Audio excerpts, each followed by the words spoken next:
नमस्कार दोस्तों, जय श्री कृष्णा, हरे कृष्णा। आइए भगवत गीता के अध्ययन में आगे बढ़ते हैं। हम लोग भगवत गीता के अध्याय 2 पे चर्चा कर रहे थे और भगवान श्री कृष्ण अर्जुन को बुद्धि योग के बारे में बता रहे हैं। पिछले 3 श्लोकों में हमने देखा कि भगवान श्री कृष्ण ने बुद्धि योग का तीन बेनिफिट्स अर्जुन को बताए कि अगर आप बुद्धि योग की प्रैक्टिस करते हो और अपनी इंटेलिजेंस का हमेशा यूज करते हो तो आपको 3 बेनिफिट मिलेंगे। और चौथा बेनिफिट आज बताएंगे, वो अगले श्लोक में हम चर्चा करेंगे। तो जो पहला 3 बेनिफिट बताया था उस पर हम आपको उसके बारे में हम बताते हैं। तो पहला बेनिफिट भगवान श्री कृष्ण ने अर्जुन को बोला कि अगर आप अपनी बुद्धि योग, भक्ति योग या अपनी इंटेलिजेंस का प्रयोग करते हो तो आप बुरे कर्म तथा अच्छे कर्म दोनों के फलों से मुक्त हो जाओगे। और ऐसी स्थिति में आपको ना तो बहुत बुरे फल जो है आपको विचलित कर पाएंगे, ना बहुत अच्छे फल आपको बहुत ज़्यादा विचलित कर पाएंगे या उन्माद में ले जा पाएंगे कि जहाँ पे आप अपने एम को भूल जाओ। दूसरा जो बेनिफिट बोला कि अगर आप बुद्धि योग की प्रैक्टिस करते हो तो आप परम पद मतलब उच्च पद के अधिकारी होते हो। तो अगर हम स्पिरिचुअलिटी की बात में करें तो अगर आप बुद्धि योग का या भक्ति योग का प्रैक्टिस करते हो तो उस स्थिति में आप क्वालिफाइड होते हो वैकुंठ जाने के लिए या उच्च पद को प्राप्त करने के लिए। तो अगर हम मेटेरियलिस्टिक बात करें तो अगर आप मान लीजिए सिविल सर्विसेज या किसी ऐसे एग्जाम की तैयारी कर रहे हो या बिजनेस कर रहे हो, तो अगर आप उसके प्रॉफिट और लॉस के बारे में या सक्सेस और फेलियर के बारे में अपने आप को अटैच ना करते हुए 100% एफर्ट्स के साथ मेहनत करते हो, प्रोसेस को फॉलो करते हो, प्रिपरेशन अच्छी से करते हो तो निश्चित रूप से आपको सफलता मिलेगी और उच्च पद की प्राप्ति आप कर पाओगे। तीसरा बेनिफिट उन्होंने बोला था कि इसके पहले किसी ने कुछ भी बोला हो किसी चीज के बारे में या आगे भी कुछ लोग बोलेंगे कुछ भी, तो उससे आप विचलित नहीं होगे। अगर बुद्धि योग, अपनी बुद्धि का प्रयोग करते हो आप हमेशा, तो पहले किसी ने कुछ बना दिया कॉन्सेप्ट, कुछ धारणा बना दी,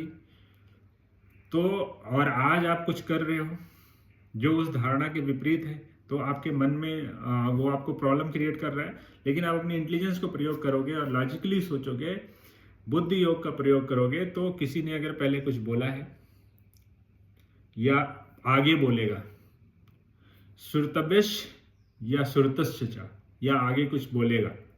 तो उससे आप विचलित नहीं होगे। मतलब ये कि आपकी बुद्धि जो है स्थिर रहेगी और आप स्थिर बुद्धि वाले व्यक्ति बन जाओगे। और जो व्यक्ति स्थिर बुद्धि वाले व्यक्ति है और योग में है, वो निश्चित ही अपने जीवन के हर लक्ष्य को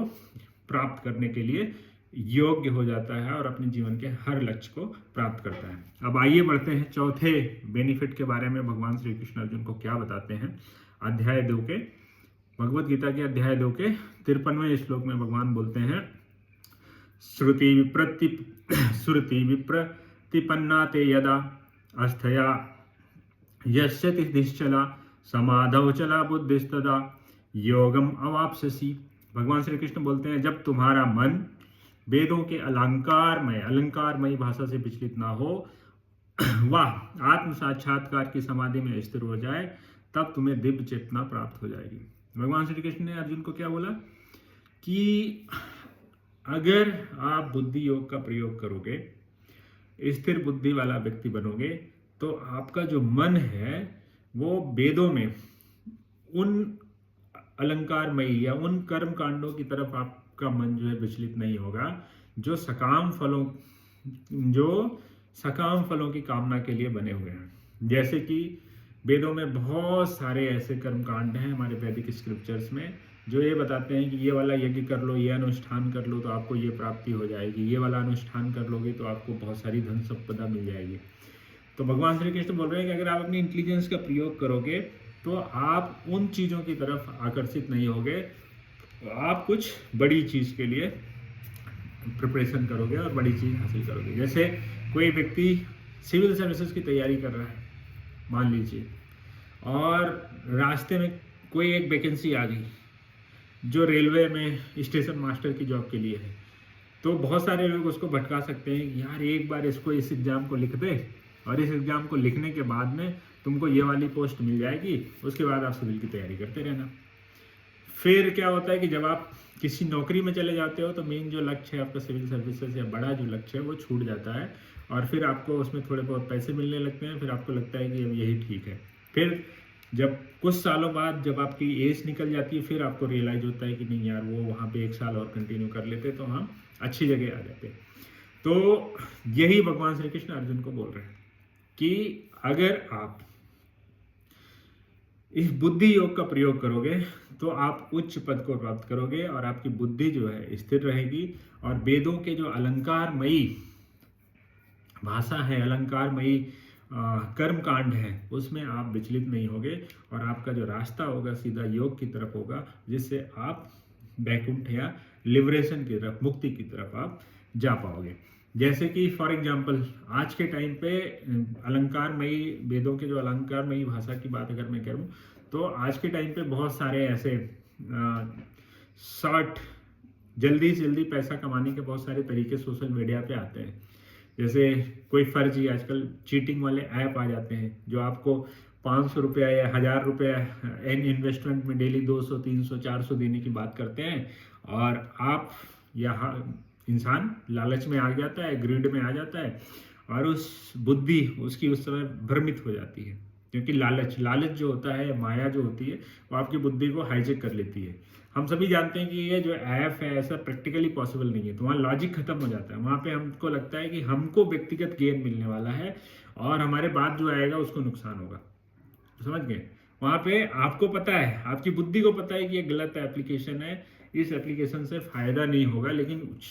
उस समय जो ग्रीड है, माया है, वो आपके दिमाग को या इंटेलिजेंस को थोड़ी देर के लिए हाईजेक कर लेती है। तो उस स्थिति में आप क्या करते हो, उसमें आप अपना इन्वेस्टमेंट डाल देते हो, और जैसे ही इन्वेस्टमेंट डालते हो पता चला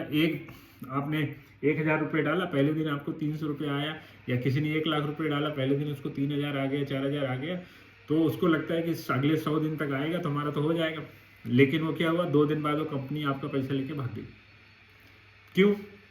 आपको पता था, आपके इंटेलिजेंस को पता था कि वो जो है आपको भ्रमित करने के लिए आया है, वो पैसा लूटने के लिए आया है, कोई उसकी स्कीम नहीं, ऐसा कुछ पॉसिबल है नहीं प्रैक्टिकली। लेकिन आपकी ग्रीड ने या लालच ने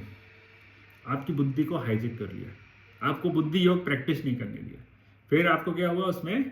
नुकसान हो गया। ऐसी स्थितियां आपके जीवन में या हर किसी के जीवन में बार बार आती हैं, जो छोटे छोटे समय में बड़ा बड़ा बेनिफिट देने की बात करती हैं, और वहाँ पे आपकी बुद्धि जो है लालच के द्वारा, ग्रीड के द्वारा हाईजेक कर ली जाती है, क्योंकि हम लोग जो है बुद्धि योग का प्रैक्टिस नहीं करते हैं। लेकिन जो स्थिर बुद्धि वाले हैं, बुद्धि योग का प्रैक्टिस करते हैं, वो लॉजिक लगाते हैं कि ऐसा कौन सा तरीका है भाई कि इतना तेज ग्रोथ दे देगी, इतना तेज ये कर देगी, कोई तरीका नहीं है। तो या तो वो कुछ गलत काम कर रही है, और अगर वो किसी और के साथ गलत काम कर रही है तो हमारे साथ गलत काम नहीं करेगी, इसकी क्या गारंटी है? तो आपके साथ भी गलत काम करेगी। तो जैसे ही आप अपनी बुद्धि योग का प्रयोग करेंगे, अपनी इंटेलिजेंस का प्रयोग करेंगे, आपको कंक्लूसिव एविडेंस के साथ में डिसीजन लेने की पावर आ जाएगी, और आप गलत फैसले नहीं लेंगे, आप सही फैसले लेंगे। लेकिन जैसे ही आपकी बुद्धि लालच या माया के द्वारा हाईजेक कर ली जाएगी, आप 100% गलत फैसले लेंगे, और उसमें आपका धन का, समय का और दिमाग में टेंशन, स्ट्रेस, ये सारी चीज़ें डेवलप होंगी। धन का नुकसान होगा, समय का नुकसान होगा। तो इसलिए भगवान श्री कृष्ण जो बोल रहे हैं अर्जुन को, उसको हम लोगों को भी अमल करना चाहिए कि हमको सभी को अपनी बुद्धि या इंटेलिजेंस का प्रयोग हमेशा करना चाहिए, जिससे कि हम सभी लोग भी अपनी बुद्धि को स्थिर रख के डिसीजन लें, और ऐसे डिसीजन लें जो हमारे लक्ष्य के मार्ग में साधक की तरह काम करें, और हम सभी अपने लक्ष्य को 100% सफलता के साथ में अचीव कर सकें। तो उम्मीद करता हूं कि आप लोगों को भगवत गीता इतना सिंपलेस्ट वे में समझ में आ रहा होगा, और क्योंकि मैं कोशिश कर रहा हूं कि भगवत गीता को एकदम सिंपलेस्ट वे में हम सब समझ पाएं और इसको अपने जीवन में इम्प्लीमेंट कर पाएं। ये हमारे ये जो किताब है, ये हमारे घर की अलमारी से हटके, हमारे घर की अलमारी से हटके ये हमारी टेबल पे आ पाए, और हम इसको पढ़ पाएं और इसके ज्ञान को अपनी लाइफ में उतार पाएं। धन्यवाद। Thank you very much.